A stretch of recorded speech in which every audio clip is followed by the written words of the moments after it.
In the unforgiving desert of Arizona, in 1847, Caleb Whitmore was a man who asked little from life. Living alone on his weather-beaten ranch, he had made peace with silence, dust, and loss. But one afternoon, a trail of blood near his water well shattered that peace. There, collapsed against the stone, was a young Apache warrior, barely conscious, bleeding from a fresh gunshot wound, reaching weakly for a bucket just beyond his grasp. Tobias knew what this meant. In a land torn by fear and conflict, finding a wounded Indian on your property was a death sentence for both. His neighbors would have shot the man without a second thought, and Tobias would have been praised for doing the same. But as he looked into the warrior's eyes, he didn't see a threat. He saw thirst, desperation, humanity. So Tobias did the unthinkable. He gave the man water. That single act of mercy would change everything. The warrior was no ordinary Apache. He was Tahoma, son of Chief Waya, and the man responsible for brokering the peace treaty with Fort Richardson. Now hunted, framed for a murder he didn't commit, Tahoma carried with him the truth that could either save or destroy the fragile peace. By choosing compassion over fear, Tobias stepped into a storm far larger than he imagined. He didn't set out to be a hero. He simply chose to see a man where others saw an enemy. And sometimes that one small choice can change history. Tahoma was no ordinary Apache warrior. Beneath the blood and dust, beneath the war paint, and the silence of pain, was a man who carried the weight of an entire nation's hope on his shoulders. As the only son of Chief Waya of the northern Apache, Tahoma had not earned his reputation through bloodshed or raids, but through diplomacy.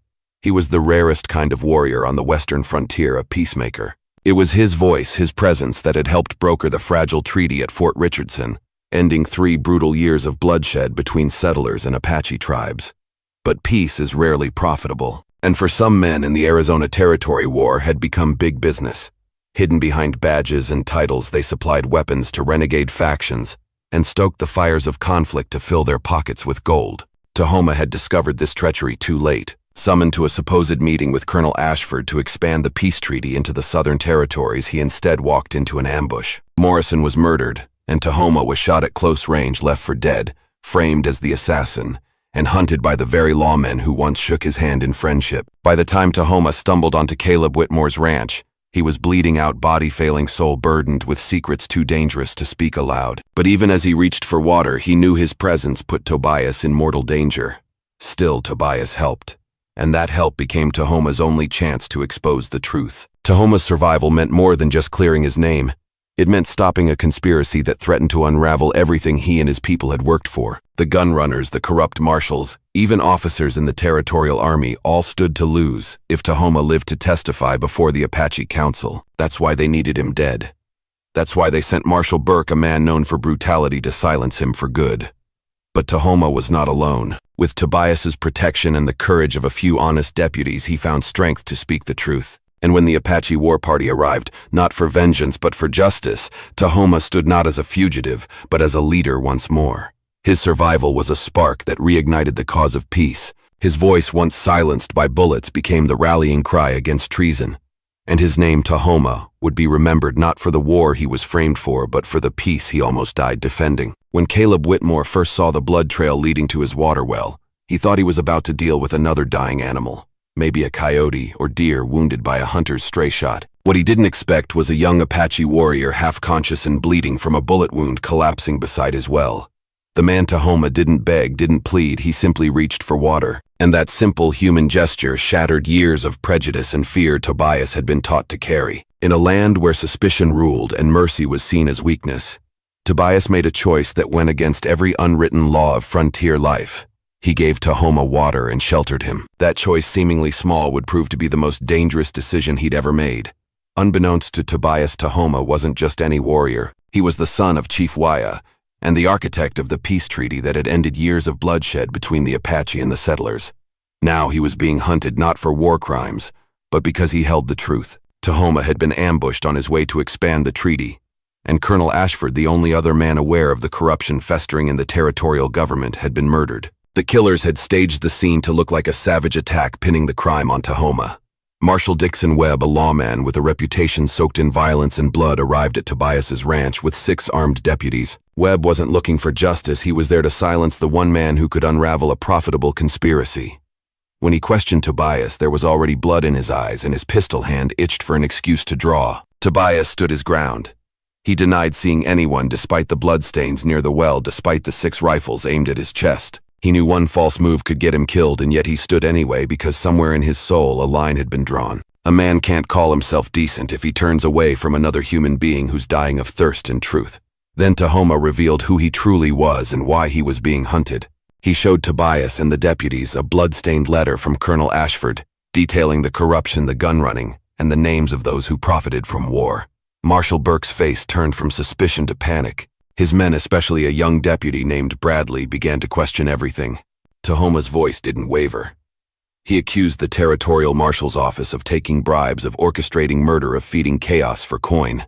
Tobias realized then that he hadn't just given water to a stranger, he had stepped into the center of a wildfire. When Tahoma sang in Apache, it wasn't a farewell, it was a summons. And soon the ground thundered with the approach of an entire Apache war party. But they didn't come with rage in their eyes, they came with a purpose. Led by Chief Waya himself, they surrounded the ranch in solemn silence, waiting not for violence but for truth to stand tall. Tobias, standing between the law and the hunted, became the unlikely bridge between worlds. And in that moment, guns lowered. The truth spoke louder than bullets. Deputy Carter defected. The letter was handed over, and Marshal Burke, in a fit of desperation, tried to kill the chief, only to be tackled by Tobias himself. By sunset, justice began its slow and painful course. Tobias, once just a quiet rancher, had chosen humanity over fear. That single decision had unmasked a conspiracy, saved a peacemaker's life, and perhaps most powerfully restored hope. As the sun dipped below the horizon, casting golden light over the dry plains of Arizona, Caleb Whitmore stood at the edge of his ranch, his boots dusty, his shirt stained with sweat and blood, and his life forever changed. Just 24 hours ago, he was nothing more than a quiet rancher. A man who asked little of the world except to be left in peace. But everything shifted when he gave a wounded Apache warrior a drink of water. That warrior, Tahoma, was more than he appeared. Not just a survivor, not just a fugitive. He was the son of Chief Waya, the man responsible for brokering the most fragile peace the territory had known in decades. Tahoma carried with him secrets and evidence, proof of corruption, treason, and a conspiracy to reignite war for profit. He was a living threat to powerful men who would kill to silence him. When Marshal Dixon Webb and his armed deputies stormed Tobias's land, their intent was clear: retrieve Tahoma dead or alive, and dead was preferred. But what they didn't expect was Tobias standing in the way, a rifle in hand and something stronger than fear in his eyes: conviction. It was in that moment, between loyalty to law and loyalty to truth, that Tobias made his choice. He would stand for the wounded man. He would stand for peace. Tension erupted into revelation. Tahoma exposed the conspiracy behind Colonel Ashford's assassination, unveiling a network of arms dealing and political betrayal that implicated high-ranking officials, including Webb himself. The marshal's carefully maintained image cracked. His men began to waver. Deputy Carter, the youngest among them, broke ranks, first followed by others who could no longer ignore the truth. Then came the song. Soft at first, then rising, a haunting melody sung in Apache. Tahoma wasn't just speaking to those present, he was calling his people. And they came. Hoofbeats rolled like thunder over the earth as 50 Apache warriors crested the ridge, not with raised weapons but with solemn unity. They didn't come for revenge. They came for justice. Chief Waya, regal and fierce even in his age, dismounted and embraced his wounded son. His eyes surveyed the scene not with hatred but with a depth that only loss and wisdom can bring. When the chief turned to Tobias, there was no need for words. In a land carved by violence and mistrust, this white rancher had done something no court or treaty could achieve. He had seen an enemy as human, and in doing so became something more than an ally. He became a brother. Marshal Burke, realizing the noose tightening around him, reached for violence one last time. He raised his pistol toward the chief, but Tobias tackled him before the shot could find its mark. In the dust and fury, the old order crumbled. With the Apache surrounding the ranch and the letter from Morrison in Tahoma's hands, the balance of power shifted. Webb and his last loyal man were arrested. Their crimes recorded not just on paper but etched into the memory of everyone present. Deputy Carter held up an official document, orders from the territorial governor suspending the hunt for Tahoma pending a full investigation. Webb's power died with that piece of parchment. But what came next was something Tobias would carry with him until his last breath. In a quiet, solemn ceremony beneath the orange-streaked sky, Chief Waya placed his hands on Tobias's shoulders and spoke in Apache. Tahoma translated through emotion-choked words. "You are now brother to our people. You saw the man before the tribe. You chose compassion over fear. You are a warrior in the truest sense. One by one, the Apache approached Tobias not with handshakes but with touches of the hand, a sacred gesture of kinship. The final gift was a war lance older than any living warrior, adorned with eagle feathers and intricate beadwork. It had never been given to an outsider before. But Tobias wasn't just any outsider now. When the riders departed at dawn, they left behind more than footprints. They left a symbol. A white man had been adopted into the Apache nation, not for power, not for profit, but for kindness. Tahoma, now healed, would carry the truth to Fort Richardson, and with it the renewal of peace. Webb and his accomplices would stand trial, their web of deceit torn apart. Caleb Whitmore remained on his ranch, forever changed. He hadn't sought justice only to quench a dying man's thirst. But in the Old West, sometimes that's how history turns: one cup of water, one act of mercy, one man brave enough to see the humanity in another. The Arizona sun had barely risen when the dust settled over Caleb Whitmore's ranch, but in the hearts of everyone who had witnessed what happened, it felt as though years had passed. What began as a simple act of mercy, a drink of water to a wounded stranger, had turned into something larger than any of them could have imagined. Tobias was just a rancher. A man who kept to himself, tending to cattle, fixing fences, and surviving the harsh desert landscape. He had lived 12 quiet years on that land, shaped by drought, solitude, and the kind of silent resilience only the frontier could demand. But on that fateful morning, when he found a trail of blood leading to his well, he made a decision that changed the course of his life and the future of an entire territory. The man he helped was Tahoma, a young Apache warrior with a bullet in his side and a secret in his heart. Not just any warrior, Tahoma was the son of Chief Waya, the voice of his people and the architect of the fragile peace treaty with Fort Richardson that had ended 3 years of bloodshed. Tahoma wasn't running from justice, he was running from betrayal. When Marshal Burke and his armed men arrived on Tobias's ranch, they weren't searching for the truth. They were hunting Tahoma under false charges, following orders designed to keep the real conspiracy hidden. Colonel Ashford, the army officer who had helped draft the peace treaty, had been murdered, and Tahoma framed for it. The real killers were men wearing war paint and speaking enough Apache to fool the eye, hired by those who profited from war-corrupt politicians, arms dealers, and those in the marshal's own ranks. Tobias didn't know any of that when he first offered water to the dying warrior. All he saw was a man bleeding, desperate and thirsty. That moment of compassion set in motion a reckoning that no one could stop. Tahoma, despite his pain, revealed the truth to Tobias, and eventually to Marshal Burke's own deputies. He had a letter written in Morrison's own hand the night before he died. It named names, recorded bribes, and proved treason. The deputy marshals, especially a young man named Bradley, began to question the authority they had once followed without doubt. But Marshal Burke wouldn't let go of power without a fight. When Tahoma sang an ancient Apache call, it summoned, not violence, but kin. 50 warriors arrived, led by Chief Waya himself. They didn't come for war, they came for truth. When Webb raised his gun toward the chief, Tobias tackled him to the ground, ending the standoff before it became a massacre. Justice didn't come through gunfire that day, it came through honor. Colonel Ashford's letter was handed over Webb, and his conspirators were arrested, and the truth was exposed. But the most extraordinary moment came after. As the sun set behind the desert hills, Chief Waya walked to Tobias, placing both hands on the rancher's shoulders and speaking words that Tahoma translated with tears in his eyes. Today you are no longer just a white man. You are our brother. You saw not an enemy, but a human being. You stood for truth, not tribe, for courage, not comfort. Then came the ceremony. Warriors, young and old, dismounted and approached Tobias one by one, touching his hand, a sacred Apache gesture of acceptance. At the end, the chief presented him with a lance passed down through generations. No white man had ever carried it before. Now it belonged to Caleb Whitmore. The next morning, the Apache rode away, taking Tahoma with them to heal and finish what he had started, to see the treaty expanded and the guilty brought to justice. Tobias stayed behind his ranch, quiet once more, but never the same. News spread across the territory like wildfire. The story of the white rancher who saved an Apache warrior who stood up to corrupt lawmen and earned the trust of a tribe became legend. But Tobias never cared for the stories. What mattered to him was the peace he helped preserve and the brotherhood he never expected to find. For the rest of his life, Tobias kept the lance hanging over his fireplace, not as a trophy but as a reminder. A reminder that sometimes doing the right thing means breaking the rules. That one act of mercy can expose generations of cruelty. That courage isn't always loud, it's often quiet, dusty, and alone. Years later, children of both settlers and Apache would gather near Tobias's well and hear the story of the man who changed everything. And they would learn the most powerful lesson the Old West had to offer, that kindness extended across lines drawn by hate and history has the power to rewrite destiny. 6 months had passed since Caleb Whitmore gave a wounded Apache warrior a drink of water. 6 months since the hooves of 50 warriors thundered across his ranch not to bring war but to protect the truth. 6 months since Marshall Burke was tackled to the ground and exposed as the architect of a conspiracy that nearly destroyed peace in the Arizona Territory. Now Tobias stood before the gates of Fort Richardson wearing his only clean shirt and carrying nothing but his hat, his dignity, and a letter signed by both Chief Weah and Governor Winslow. It named him the first official liaison between the U.S. government and the Apache Council, an unlikely title for a simple rancher. But titles didn't matter much to Tobias. He hadn't come for ceremony. He'd come to make sure no one forgot what they had almost lost. The fort had changed.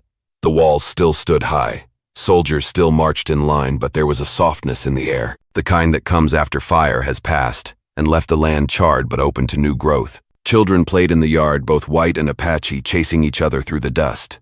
That sight alone was worth every risk Tobias had taken. Colonel Hiram Stokes greeted him at the entrance. A man as tall as he was stern, but today his eyes held something Tobias hadn't seen from a uniform in years' respect. Mr. Hartwell Stokes said, extending a hand. Or should I say peacekeeper, Tobias chuckled, shaking it firmly. I prefer Tobias. Peacekeeper sounds like someone too important to mend his own fence. Stokes smiled. Come. The council is waiting. Inside the officers' hall, representatives from 5 Apache tribes sat alongside government officials. At the center sat Tahoma, his wounds fully healed, his presence calm but commanding. Tobias took his place beside him, not as a warrior, not as a politician, but as the man who once knelt beside a bleeding stranger with nothing more than a bucket of water. The discussions were long, often tense. Some settlers wanted more land. Some tribal leaders refused to yield another inch. Old pain still lingered like smoke after a fire. But Tobias didn't speak in policy. He spoke in story. He told them about the morning he found Tahoma bleeding by his well, about the look in his eyes, desperation, yes, but also trust. He told them how Marshall Burke had nearly killed a man carrying the only chance the territory had for lasting peace, and how despite the odds they'd stopped him. You can write treaties, Tobias said, but it won't matter unless men in the dirt believe in them. And for them to believe, they have to see more than words. They have to see someone live them. He paused, then glanced toward Tahoma, who nodded solemnly. I was raised to fear the Apache, Tobias continued, told they were savages, enemies. But when I looked at that man bleeding in front of my well, I didn't see an Apache. I saw someone as human as me, thirsty, wounded, afraid, and I gave him water. That moment of raw honesty rippled across the room like wind across tall grass. It wasn't policy. It wasn't military doctrine. It was truth. And truth has a way of softening even the most hardened hearts. By dusk, the council voted to expand the peace treaty to include trade rights, shared grazing lands, and mutual protection against criminal factions still operating along the borders. Tobias's role was made official special envoy of reconciliation under the joint authority of Fort Richardson and the Apache Council. Later that evening, a fire was lit outside the fort. Soldiers and warriors sat around it together, some trading stories, others just sharing silence. Tobias sat between Tahoma and Chief Weah, watching the sparks drift into the starry sky. The chief turned to him, his voice low and reverent. In our tongue, we have no word for enemy that doesn't come from fear. You helped us remember that even fear can be overcome. Tobias stared into the flames. I didn't do anything special, just helped a man who needed it. That is exactly why it was special, Tahoma said, because you had no reason to. Because you chose mercy when others would choose safety. Tobias looked out at the faces around the fire, faces of men who once would have shot each other on sight, now breaking bread under a single sky. He thought about the lance hanging over his hearth back home, about the quiet mornings, about the children who would grow up not knowing war the way their fathers did. Maybe peace doesn't come from governments, Tobias said softly. Maybe it comes from ranchers with wells and warriors with songs. Tahoma smiled. Or perhaps it comes from both. When Tobias left Fort Richardson the next morning, the sun rose behind him, casting long shadows across the road. But the future ahead of him felt brighter than anything he'd known before. He wasn't just a rancher anymore. He was a bridge between worlds, a reminder that in the hardest soil, sometimes the seeds of compassion grow the strongest. He rode home slow, not just because of the dusty trail, but because he wanted to remember every step of this journey. Every name, every face, every moment when kindness proved stronger than bullets. And as the wind whistled through the grass, Caleb Whitmore understood something deeper than words.